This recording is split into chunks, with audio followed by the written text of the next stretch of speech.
Bonjour à tous, bienvenue, on se retrouve pour une nouvelle interview et aujourd'hui nous sommes en présence de Julie Collet, ergothérapeute. Bonjour Julie. Bonjour, Alors est-ce que tu peux nous parler un peu de toi, de ton métier? je suis ergothérapeute et je travaille dans le maintien à domicile.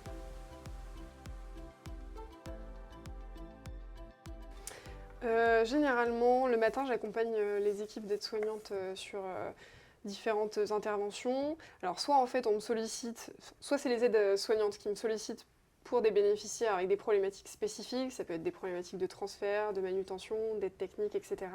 Soit c'est des bénéficiaires qui vont directement me contacter pour d'autres problématiques, ça peut être aussi de l'aménagement de domicile, ça peut être des difficultés qu'ils ont dans les activités de la vie quotidienne au niveau autonomie. Et donc dans ce cas-là, je vais intervenir auprès d'eux. Mais généralement, ma journée type, ça va quand même être d'intervenir avec les aides-soignantes à domicile le matin. Le midi, on se fait un retour, on se fait des transmissions orales et écrites sur ce qui s'est passé le matin, comment s'est passée la matinée, etc. Et après, l'après-midi, je vais plus être sur des visites, on va dire d'1h30 généralement, auprès du bénéficiaire pour, par exemple, de l'aménagement de logement. Et puis, il y a aussi quelques temps de réunion sur la semaine.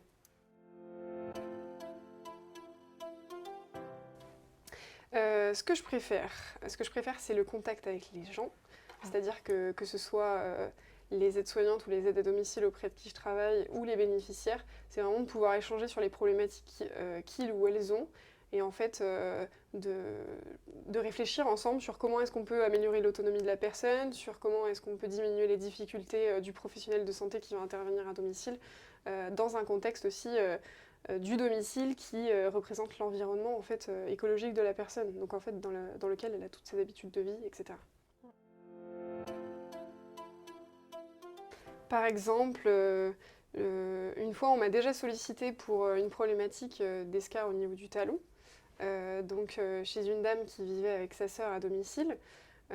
Et en fait, en allant au domicile, on s'est rendu compte, avec la sœur de la dame prise en soin, qu'en fait le matelas avait été retourné. Et en fait, cette dame-là, elle pensait qu'en fait, en retournant le matelas, c'était un peu comme un matelas classique. Il y avait un côté été-hiver, etc. Sauf que c'était un matelas à mémoire de forme, viscoélastique, avec des bénéfices pour la prévention d'escarres. Du coup, l'escarre était apparu suite à cette erreur finalement de l'aidante, mais parce qu'en fait, elle ne savait tout simplement pas comment était composé le matelas en fait.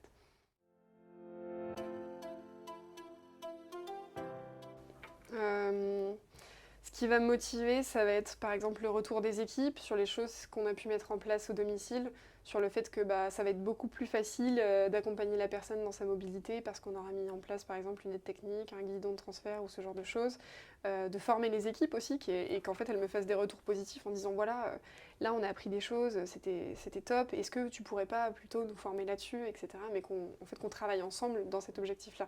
Et après, auprès des bénéficiaires auprès desquels on intervient, ça va être encore une fois de travailler ensemble, mais pas de travailler chacun de son côté. C'est-à-dire que moi, je vais apporter parfois une certaine théorie, je ne connais pas forcément la situation, donc je vais essayer de comprendre au mieux la situation de la personne, ce qu'elle vit au quotidien, ses habitudes de vie, pourquoi son autonomie elle est altérée avec sa situation de handicap, et qu'après on travaille ensemble. Et c'est là-dedans qu'en fait, finalement, je puise ma satisfaction au quotidien.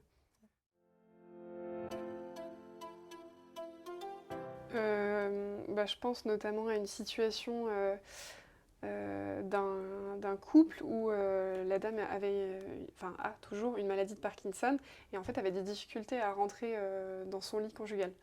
Et donc en fait, elle avait tendance à utiliser la technique du quatre pattes pour rentrer dans son lit parce qu'elle était en difficulté au niveau du schéma moteur, etc. Elle ne pouvait pas s'asseoir sur son lit et se basculer pour rentrer dans son lit comme vous et moi en fait on ferait, mais elle était obligée de rentrer par l'avant en fait. D'accord. En quatre pattes. Et ça, c'était quelque chose qui l'embêtait beaucoup au niveau de son quotidien, de pouvoir rentrer dans son lit de manière, on va dire, plutôt normée, quoi. Et son mari aussi avait des difficultés à la voir comme ça. Donc en fait, ce qu'on a travaillé ensemble, c'est de revoir les stratégies qu'en fait elle adoptait. Est-ce que finalement, quand elle allait se coucher, elle était plus ou moins fatiguée? Quelle technique elle adoptait? Comment elle entrait dans son lit? En fait, on s'est mis en situation toutes les deux. Je lui ai demandé de me montrer comment elle faisait, etc. Et puis après, on a essayé d'autres choses. On a mis aussi en place une barre d'appui amovible, Oui. qui a pu l'aider aussi à entrer et à sortir de son lit. Et depuis, en fait, elle arrive à être autonome. Et ça, c'était vachement chouette parce que j'ai senti que En l'occurrence, elle était assez émue de pouvoir de nouveau faire ça normalement. Et puis son mari aussi était très content de cette avancée.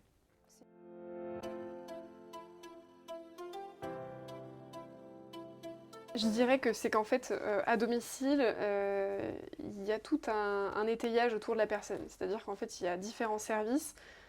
Ça peut être des aides-soignantes, des infirmiers, des kinés, des aides à domicile, etc. Et en fait, ce qui est difficile sur le domicile, et que moi je constate sur le terrain, en fait, c'est vraiment les difficultés de coordination et de communication entre ces différents acteurs, ces différents professionnels.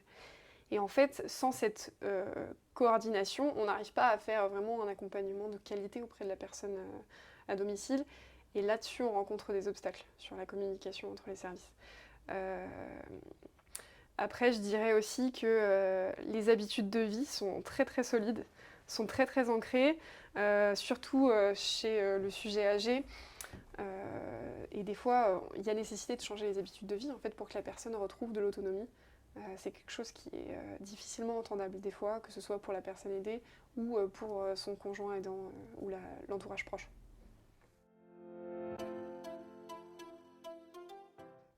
Si j'avais une baguette magique, déjà tous les logements seraient adaptés. Oui.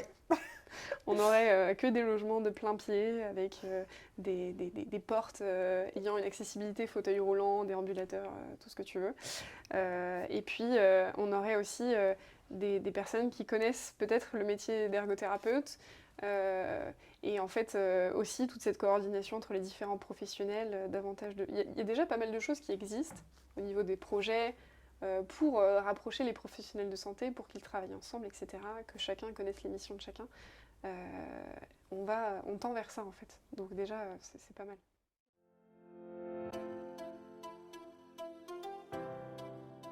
D'y aller à fond. Et je pense que pour être ergothérapeute, il faut aussi être créatif et avoir une grosse capacité d'adaptation. C'est-à-dire qu'on rencontre des situations des fois très singulières et en fait il faut savoir s'adapter, il faut savoir être créatif aussi parce que des fois les solutions elles se trouvent pas forcément là où on pense qu'elles sont. Donc je dirais vraiment à ce jeune-là, ouais, si t'es créatif, si t'as envie d'apporter à la personne voilà, des conseils, de l'accompagner dans sa recherche d'autonomie, lance-toi. Lance-toi, c'est 3 ans, c'est des études qui sont super riches et c'est un métier qui ouvre beaucoup beaucoup de portes parce qu'en fait on intervient auprès de toutes les personnes en situation de handicap en soi et même une personne finalement qui, je sais pas, par exemple va faire un burn-out. C'est une personne qui va avoir un déséquilibre au niveau de ses activités de vie quotidienne. Et donc, en fait, même l'ergothérapeute peut agir là-dessus, en fait.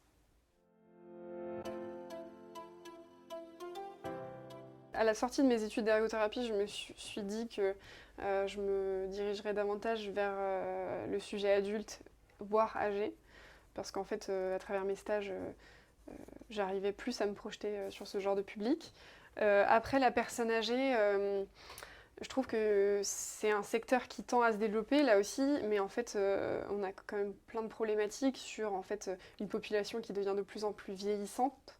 Et en fait, un jour ou l'autre, nous aussi, on va devenir plus âgés.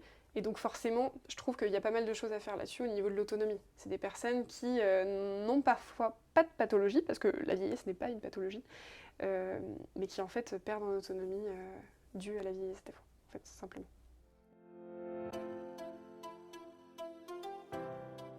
Clairement, l'entretien de l'autonomie, c'est un peu les valeurs de mon métier. C'est-à-dire que ne pas faire à la place de l'autre, mais chercher à ce que la personne soit un maximum autonome pour ne pas rentrer dans cette dépendance-là en fait, au quotidien.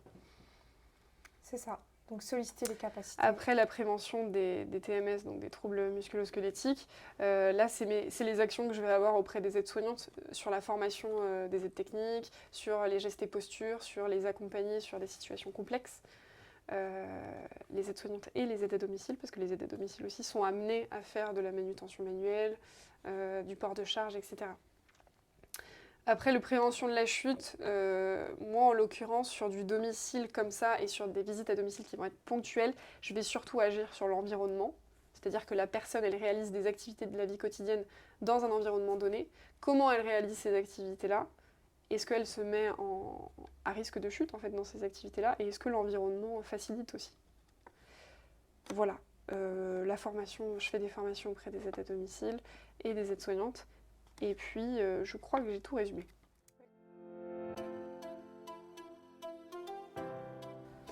Ça a une place, je dirais même essentielle.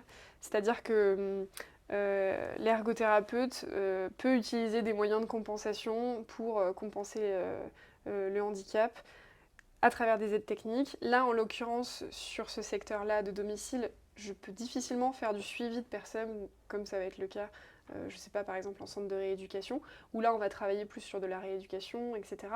Moi, ça va être vraiment de la compensation par l'aide technique, généralement. Donc en fait, je peux être amenée à mettre en place des choses qui facilitent le quotidien des personnes et à me mettre aussi en lien avec les revendeurs médicaux, etc. Le mot de la fin, je dirais que en fait, toutes les professions de santé elles travaillent ensemble pour faire en sorte que la personne à domicile puisse le rester un maximum. Et en fait, on essaye de prendre en compte la personne aidée, mais aussi la personne qui l'accompagne au quotidien. Chose qui est essentielle parce qu'en fait sans l'aidant on ne peut pas garder la personne au domicile en fait et donc elle est essentielle aussi à prendre en compte dans l'accompagnement. Merci à tous, on se retrouve très bientôt pour une nouvelle interview.